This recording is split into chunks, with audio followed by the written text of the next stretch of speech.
Hey everybody, welcome. Andrew, Ainsworth Golf Academy. As always, very good to be with you once again. Thanks for tuning in and watching the videos. I do appreciate it. So today, it's the Battle of the Blades, or should we call it the Battle of the Muscle Backs, because out for debate really what we would class these two clubs at. I'm going to call them blades, but I guess in the true sense of the words, they would call them muscle backs. What we got over in the right hand side here, we've got the Ping Blueprint forged irons, and over on the left hand side here we have the Mizuno Mp-20 blade or muscle backs. Both visually stunning clubs to look at. Here's where we get the debate. All opens up. What type of golfer would benefit from using this sort of club? Well, you read the blurb certainly on the Ping website, and they are definitely saying that this club would suit a very highly skilled ball striker, and I've got to agree with them. You're going to see in a minute that this is not the most easiest club in the world to hit. It's got very little of a sweet spot on it. It's very small, it's very compact, and you do have to be fine in the middle of the club, or else it's going to beat you to a pulp and make you cry in pain. I would say that the Mp-20 is a little bit more forgiving than the Blueprint, but again we'll get into that as we do the comparison. Let's give you the spec first of all. Very, very straightforward. I don't even need to read my notes for this one because they're the same. I've got 7 irons in both of these. They're both 34 degrees in loft. The Ping comes out at about 1/4 inch shorter, 36 inches and 3/4. 37 inches on the Mizuno, and as you'd expect, full custom fit available on both of these clubs. And for the fairness of today's head-to-head, I've got Dynamic Gold 120 S300 details down below, fitted in both clubs, and they're both standard length and standard lie. Let's tell you price first of all. We tend to base prices these days on 7 iron sets. So let's just say you fancied a set of these 4 to pitching wedge. I've just jumped on the internet here and gone to a well-known retailer online, no names mentioned. A set of the Pings will cost you basically, you'll get a pound change out of £1,400, so £200 per club. And a little bit of a bargain on the Mizunos, you're going to pay about £1,999 for 7 irons in the Mizuno. So a £400 price difference. It's a big chunk of change, isn't it? So shall we go in the hitting area, hit some balls, get some numbers, give you some feedback, and we can see how these two beauties compare to each other. Let's go.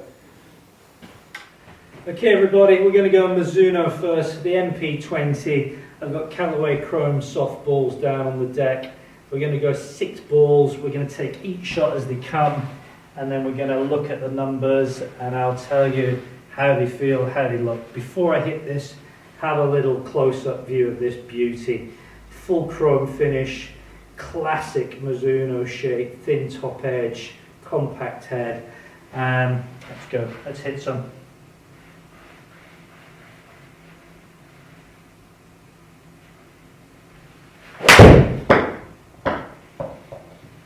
Customary pull to the left to start with. Wouldn't be a video of mine unless I hit my first shot left, was it?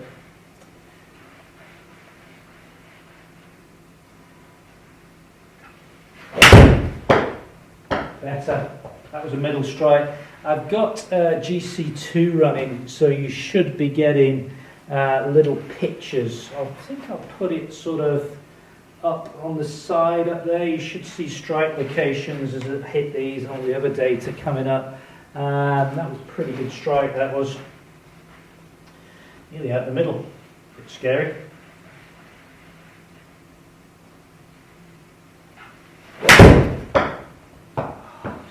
Slight pull. Annoying, isn't it? Strike felt good. We'll leave it in.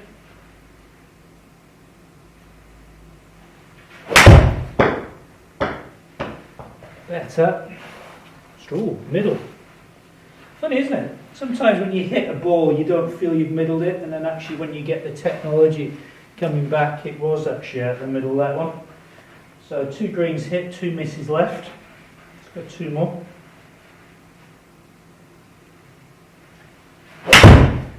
Oh yeah, that was really, caught that one flush. Still turned it over a little bit. I may have told you this before. I made this discovery not that long ago. I don't know what GC2 is actually telling us at the moment. But yeah, it's about right. So this is a standard lie club, and I'm presenting, as you can see here, I'm presenting the club 2.2 degrees up at impact. So the club's coming into the ball, sitting slightly, my hand's the turf, and I'm presenting this club a little bit toe up, which does tend to make the ball go a little bit left. I should be using clubs between 2 and 3 degrees flat to compensate for my idiosyncrasies in my golf swing, which is my excuse why I'm hitting them left. Let's go. Right, to the blueprint we go. This is slightly scary. Have a little look at this one from ahead. It is the tiniest little blade you've ever seen. Lots of amazing golfers using this iron. Louis Easterhausen, Tony Finau, I believe Sergio Garcia has a set of these in his bag. What can I say about it? I've done reviews on this club, and I just found it I just don't am a good enough ball striker to hit this club, but we're going to have a go. It does look so small from above.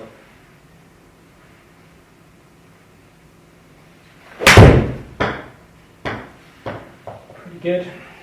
Did find the middle of the club on that one. Oh, that was sting. Kind of got away with it. Yeah, you can see the stripe. Oh, it's not too bad. It's a little bit low on the club face there. Again, 3.7 up. There's the drop off in carry distance, which you would get with either of these clubs. Not for the faint-hearted, these clubs, folks, I tell you.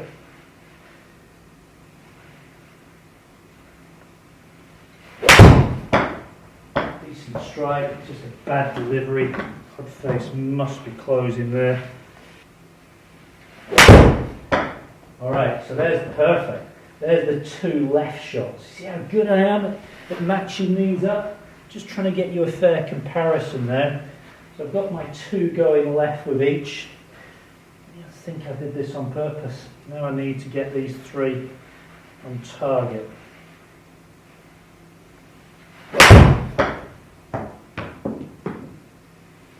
Sort of, ish. This is hard work. This club is way above my pay grade, I tell you.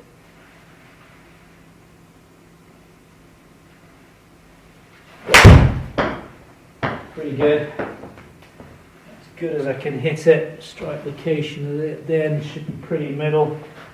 It's okay, this is working out quite well. I think this is number 6 shot.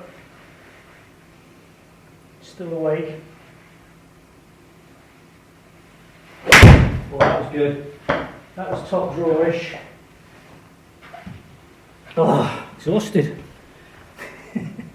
Never worked so hard to try and produce 6 strikes for each club. I just need to do a little comparison here. Let's just have a quick look. I think we have got some numbers there, everybody. I'm going to which the cameras around, have a lie down, and we'll have a little look at these numbers and how they compare. I'll tell you. I'll give you my verdict. Be back. So, how was that for me? Pretty difficult is the answer. There was just nowhere to go for me with those clubs. The Mizuno for me was by far, it was quite difficult to hit. It was the easier of the 2, definitely. I felt I got away with a little bit more with the Mizuno. In terms of feel, I didn't really feel much difference between the 2. Put a gun to my head and you said which one feels softer, I'd probably say Mizuno, but I could do that again tomorrow and I might say the Ping. The Ping just scared me a little bit. It's such a small head. You know you've got to find the middle of the club, and my strike location wasn't bad, as you saw. I was finding the middle of the club most of the time, but this was a 7-iron I was hitting. You know, give me a 4-iron in one of these and I'd be like, whoa, no way. So it just goes to show how talented these these ball strikers are. You know, I'm not going to pretend I'm somebody I'm not. I'm not a tour player by any stretch, never will be, never have been. And I don't play a huge amount of golf these days, but you know, my ball striking there was okay, but I think that gave you a flavour just of how good the ball striking needs to be to really get a club like this working. Should we look at some numbers?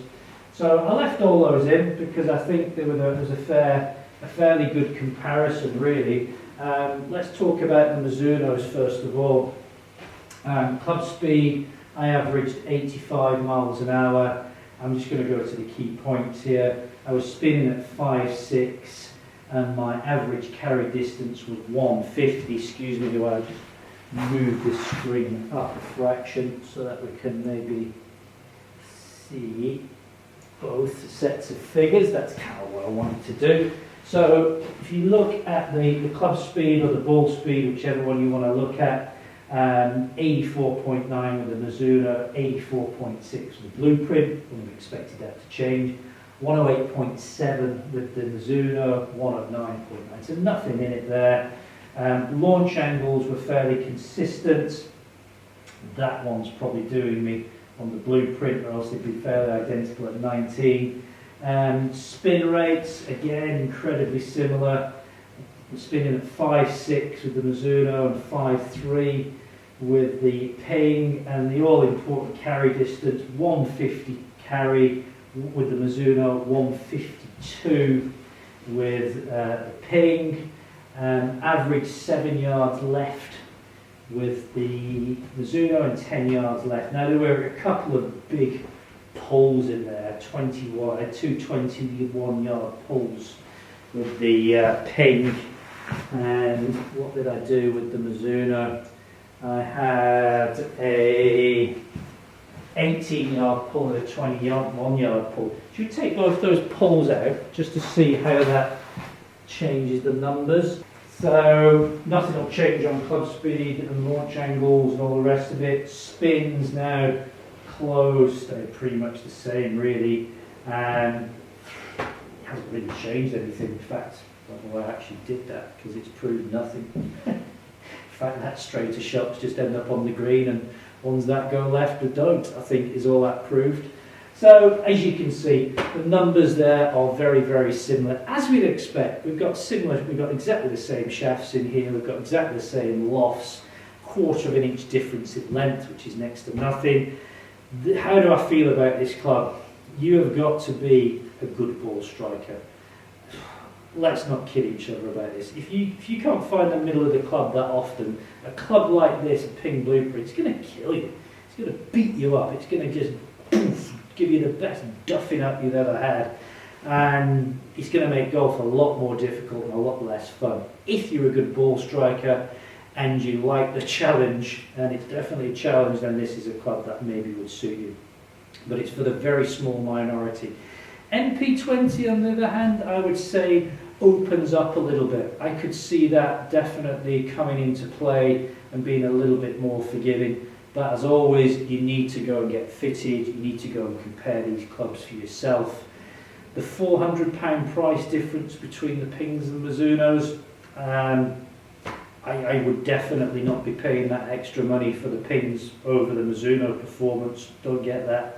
Maybe it's the process which has made it more expensive. That's a lot of money to pay. Maybe Ping have just set that price to make it very premium. I don't know what the thinking of us on that, but the price there I think is a negative against the Ping. But there you go. That's my little battle of the muscle backs and the blades there.